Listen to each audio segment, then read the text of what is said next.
Portanto, não se preocupem com o amanhã, pois o amanhã trará as suas próprias preocupações.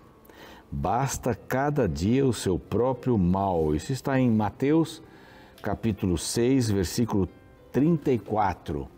É um texto conhecido, é um lindo texto, e aqueles que estão me acompanhando já nas últimas semanas estão percebendo que eu estou usando uma Bíblia diferente para ler este primeiro verso. É a nova versão internacional. É uma Bíblia que eu ganhei dos jovens da minha última igreja. Fui pastor ali na comunidade adventista do Morumbi. Um abraço para a igreja querida, para o pastor Ricardo, pastor Josias, são os novos pastores ali. E os jovens me dedicaram esta Bíblia e colocaram versos bíblicos que eles gostavam ou que eles queriam mandar alguma mensagem. Este verso aqui foi uma escolha do Pedro Ferman. Um grande abraço para você, seus pais também e para toda a garotada, toda a juventude aí da comunidade adventista do Morumbi. Portanto, não se preocupem com o amanhã, pois o amanhã trará suas próprias preocupações. Basta cada dia o seu próprio mal. Este é um antídoto para a ansiedade. A ansiedade é excesso de futuro, né? Você está vivendo o dia de amanhã, estando hoje aqui presente. Isso traz uma certa descompensação nas nossas atitudes. É lógico que a gente tem que programar as coisas, tem que prever algumas coisas, mas basta cada dia o seu mal. Vamos cuidar bem do dia de hoje, tá bem? Essa é a palavra de Deus e este aqui é o programa Reavivados por Sua Palavra aqui da TV Novo Tempo. Estamos felizes em ter a sua companhia todos os dias aqui, às 6 da manhã, às 11h30 da noite, às 3 da manhã, nesses horários alternativos, né? E também no YouTube, o nosso canal é Reavivados por Sua Palavra NT. A gente sempre repete porque tem sempre muita gente nova assistindo o programa, né? Reavivados por Sua Palavra NT, e NT no final, importante. Vai lá, se inscreva no programa, clique no sininho para ter as novidades, dê o seu joinha, dê o seu like, copie o link do canal e o link do programa que você acha, do capítulo que você acha adequado para um amigo e envie. Aí você vai estar se tornando um missionário, uma missionária. Estamos também no Deezer, no Spotify, desde Gênesis capítulo 1 até o capítulo de hoje, é o capítulo 14 de Ezequiel, e também estamos no NT Play. Ali há outros conteúdos, como eu sempre tenho dito aqui. Estamos agradecidos, muito agradecidos aos Anjos da Esperança, porque através deles nós recebemos as doações importantes para pregarmos o Evangelho em português e espanhol para todo mundo. Se você quer se tornar um Anjo da Esperança, é muito simples, basta mandar uma mensagem para este WhatsApp que aparece aqui, tá bom? E falando dos Anjos da Esperança, né? Olha aqui uma das propostas, né? A revista Esperança, que tem vários temas, finanças, família, você consigo mesmo, não é? A questão teológica, você tem lá profética também, Daniel, Apocalipse, estudos bíblicos, e esta revista aqui que vem com os 28 temas importantes da Bíblia. Eu creio. Então esse guia de estudo da Bíblia vem trazendo um material bem bacana para você. Peça pelo WhatsApp, também esse é o outro número que aparece na tela, vai aparecer durante o programa. É só dizer assim, quero fazer o curso Eu Creio, ou quero obter o guia de estudos Eu Creio. Vai pelo correio, você vai receber aí sem delongas. Nós vamos para um intervalo, na volta, você já sabe, é o capítulo 14 de Ezequiel. Então não sai daí, a gente já volta.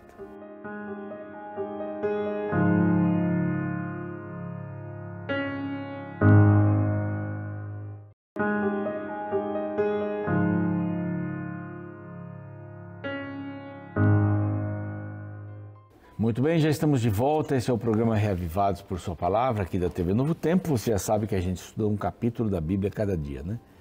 Na sequência, e é muito agradável poder estudar a Palavra de Deus assim, de uma maneira tranquila. A Igreja Adventista já propõe pela terceira vez esse método simples, né? Ninguém inventou esse método, um capítulo da Bíblia. É uma coisa bastante simples, mas que tem uma importância muito grande em nossa vida espiritual. Bom, estamos falando hoje, ou vamos falar sobre o capítulo 14 de Ezequiel, só dando aqui um pequeno contexto. A partir do verso, do capítulo 12 até o capítulo 14, nós temos a verdade sobre a falsidade. É um título, eu vi num comentário, a verdade sobre a falsidade, porque tem a falsidade da segurança. Olha, está tudo certo, vocês estão bem, está tudo seguro, etc. Aqui ele vai falar sobre uma das ações do profeta, né? De colocar a bagagem fora durante o dia, à noite ele sai, faz um buraco, sai para fora, no escuro, tudo tem aqui um significado, nós já passamos aqui no 12, mas aqui a falsa segurança. No 13, o capítulo 13, nós vimos as falsas profecias, profetas e feiticeiras, que por causa dessas profecias falsas, né, os profetas falavam aquilo que o povo queria ouvir. Isso é um perigo muito grande, né, para aqueles que pregam, aqueles que pregamos, né? Se nosso objetivo é falar aquilo que o povo quer ouvir, aí nós estamos perdidos como profetas de Deus, né? Pregadores, pregadoras de Deus. Nós temos que dizer que Deus, ou temos que passar para o povo que Deus quer que eles ouçam. Está na palavra, Através da oração, buscando a Deus, ele vai orientar. Então aqui as falsas profecias, as feiticeiras mentirosas. E o capítulo 14 tem dois aspectos dessa verdade sobre a falsidade. Terminando, né? O terceiro é a falsa piedade. E o último, a partir do verso 12, a falsa esperança. Então, o que estava acontecendo aqui? Então, o contexto do capítulo 14, os anciãos de Israel. Agora, Israel é o nome mais usado, não é Judá, embora fosse o povo de Judá que estivesse lá na Babilônia. Você sabe que esse livro foi escrito para pessoas que moravam na Babilônia, por um profeta que morava na Babilônia. Então, esses anciãos se aproximam, eles querem ouvir qual é a mensagem de Deus, eles vão fazer uma consulta, vão consultar ali o profeta. Era um método bastante utilizado naquele tempo, consultar os deuses pagãos, se deve ir para a guerra, se não deve ir para a guerra, como é que é. Deus, ele orientava o povo, agora é hora de ir, agora é hora de ficar e tal. Mas essa consulta, eles estavam utilizando aqui, o que vai acontecer amanhã? Explica para a gente, o que Deus está reservando, né? Tipo um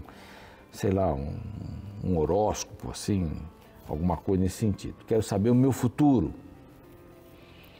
E eles recebem um corre aqui, né? Veio a minha palavra do Senhor enquanto esses anciãos estavam ali, verso 2, verso 3, homem de Deus, filho do homem de Deus, não era um homem de Deus, mas filho do homem. Estes homens levantaram os seus ídolos dentro do seu coração. Aqui a gente vai ver essa expressão, levantar os ídolos. Aqui no verso 10 tem levantar a iniquidade. Ela vai aparecer em outros lugares aqui, é bem interessante. O que é levantar os ídolos dentro de si? Colocá-los em primeiro lugar. Então, quando você levanta alguma coisa diante de Deus, você está levantando acima de Deus? Aqui neste caso, eles estavam levantando os ídolos dentro do seu coração. Tropeço para a iniquidade, o verso 3 diz, que sempre tem eles diante de si.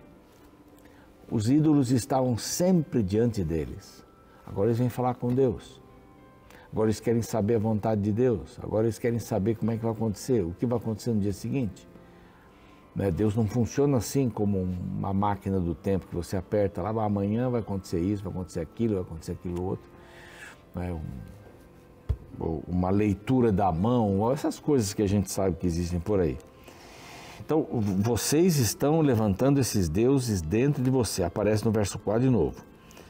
Qualquer homem da casa de Israel que levantar o seu ídolo dentro do seu coração e tem tal tropeço para a sua iniquidade, e vier ao profeta, eu, o Senhor, vindo a ele, lhe responderei segundo a multidão dos seus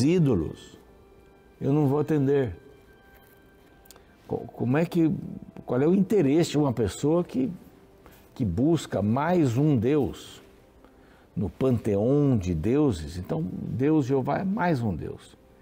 Então, tem aquele Deus para saber sobre as finanças, o Deus da família, o Deus da colheita, o Deus é outro Deus. Tirou o povo de Israel, os nossos pais, né? Tirou do Egito. Esse Deus aí é gente boa também. Mas não é essa a ideia, né? Dos 10 mandamentos, não terás outros deuses diante de mim, ponto. É isso, não vai fazer imagem de escultura, ponto. Não vai tomar o nome desse Deus em vão. Esse Deus é o único. Nós já falamos sobre o capítulo 20 ali de Êxodo, né? Então, Deus não vai atender. Então ele diz assim, segundo a multidão dos seus ídolos, eu vou responder, para que eu possa apanhar a casa de Israel no seu próprio coração, porquanto todos se apartaram de mim para seguirem os seus ídolos. Este era o grande problema e foi e é o problema nosso hoje, são os ídolos, né? Que a gente coloca no altar de Deus. Eles colocavam esses ídolos no altar de Deus. E agora eles vão até o profeta, que era bem diferente, né? Ele fazia umas ilustrações, ele punha a mala para fora, a mala para dentro, aquela coisa toda. O que isso está querendo dizer, né? E o povo não ia entendendo, não. Se ele não explicasse, o povo não entendia. O povo estava tão tapado, aí vêm os anciãos. Se assentam diante do profeta. E aí, profeta? Quais são as últimas? O que vai acontecer para frente? Ele já estava dizendo através dessas várias coisas que ele fez. E agora estão querendo provar a Deus como mais um Deus. Deus disse, não. Quem levanta um ídolo no coração não tem espaço para mim. A música do quarteto, me refiro novamente, né? Se o coração não for dele, não será de mais ninguém. Mas a gente quer colocar sempre mais de um. Isso é o que o ditado comum, né? Acender vela para todos os santos. Acender vela para o diabo e para Deus. Quero estar bem com os dois. Assim nada me acontece de ruim. As coisas não funcionam assim. A gente não engana Deus. Mas ele diz assim, mas, fala do estrangeiro também, se o estrangeiro também fizer isso, eu responderei por mim mesmo. Não vou atender. Vou responder conforme aquilo que ele acredita. Né? Então, se acredita nos ídolos, que fale com os ídolos. Mas não acredita em mim. Ele está dividindo o trono do coração, que deve ser meu. Mas ele fala também daqueles que se não colocarem, né? Não colocarem esses ídolos, ele vai atender. Se você busca a Deus, o coração tem que estar ligado a Deus. Bom, aparece agora no final do capítulo 14, então, a falsa esperança. Essa é a falsa piedade. Eles vão lá, olha, queremos ouvir a vontade de Deus, mas estão lá dentro, os ídolos estão dirigindo a vida. A falsa esperança. Então vem a descrição aqui do juízo, né? 4 coisas interessantes. A fome, lá no versículo 13, a fome, as feras, a espada e a peste. Aqui o profeta fala o que Deus estava dizendo para ele.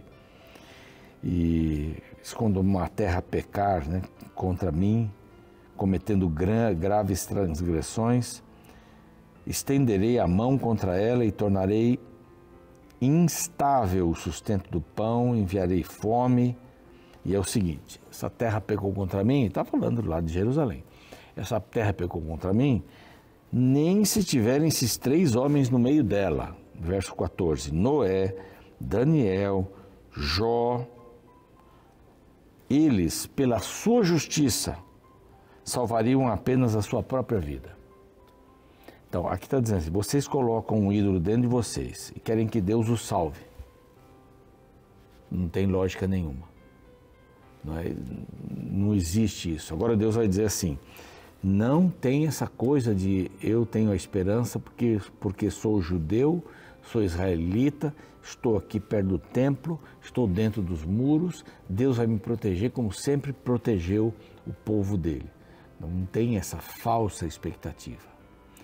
A chuva, o calor caem sobre justos e injustos. As coisas boas e as coisas ruins caem sobre justos e injustos. A vida é assim, o mundo é injusto. O mundo é injusto. Por isso ele não pode confiar no mundo.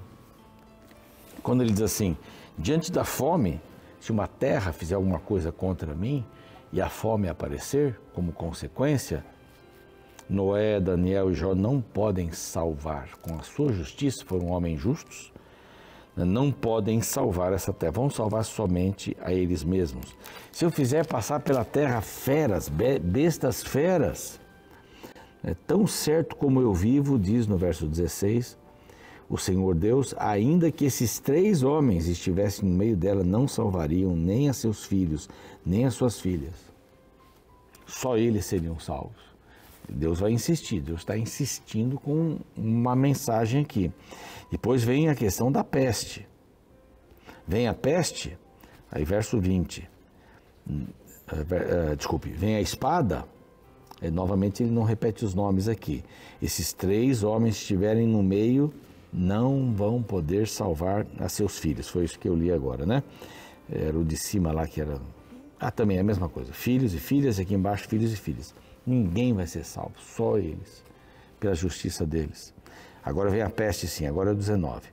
A peste também, vem a peste, tão certo quanto eu vivo, verso 20, diz o Senhor, ainda que Noé, Daniel e Jó estivessem no meio dela, não salvariam nem a seu filho, nem a sua filha pela sua justiça, salvariam apenas a sua própria vida.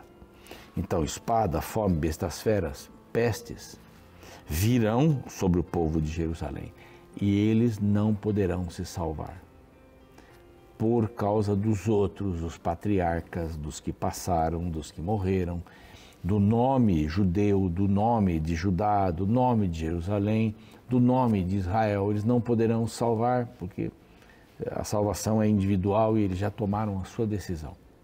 Então isso também nos ensina alguma coisa muito importante.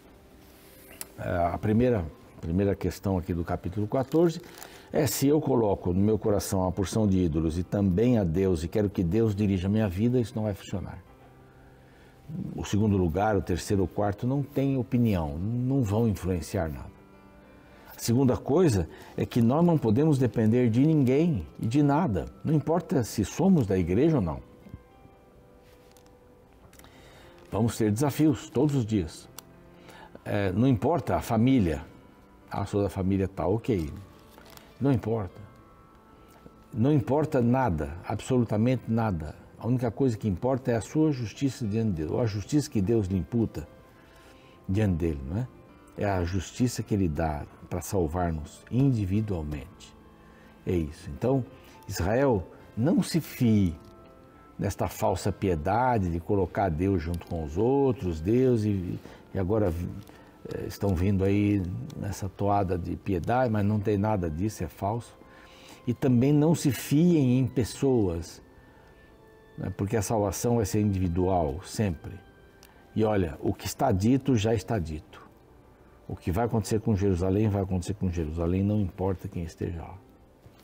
Essa é a mensagem de Deus aqui. E ele termina falando que haverá alguns, restarão alguns, não é?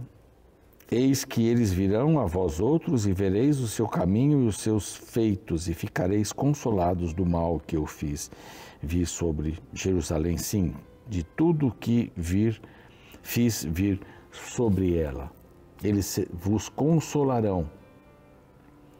Eu não fiz isso sem motivo, mas haverá um grupo de remanescentes e eu vou cuidar deles. Deus está cuidando de todos aqueles que são fiéis a Ele. Pode ter certeza disso. Vamos orar? Pai, te agradecemos por essa mensagem deste capítulo. Nós precisamos ter ao Senhor como nosso maior ou único Senhor da nossa vida. Não podemos dividir este trono com outras pessoas. Isso não vai funcionar. Com outros seres, não vai funcionar. Possamos te colocar em primeiro lugar em nossa vida e trabalharmos para que a salvação, o fato de sermos justificados, seja alguma coisa pessoal. que não dependamos de ninguém para isso, apenas de nós mesmos, para te buscar, para manter a nossa fé ligados a Jesus Cristo através do estudo da Bíblia e da vida em comunhão. Em nome de Jesus, amém. Eu fico por aqui, o programa segue e a gente se encontra amanhã com o capítulo 15 de Ezequiel. Até lá.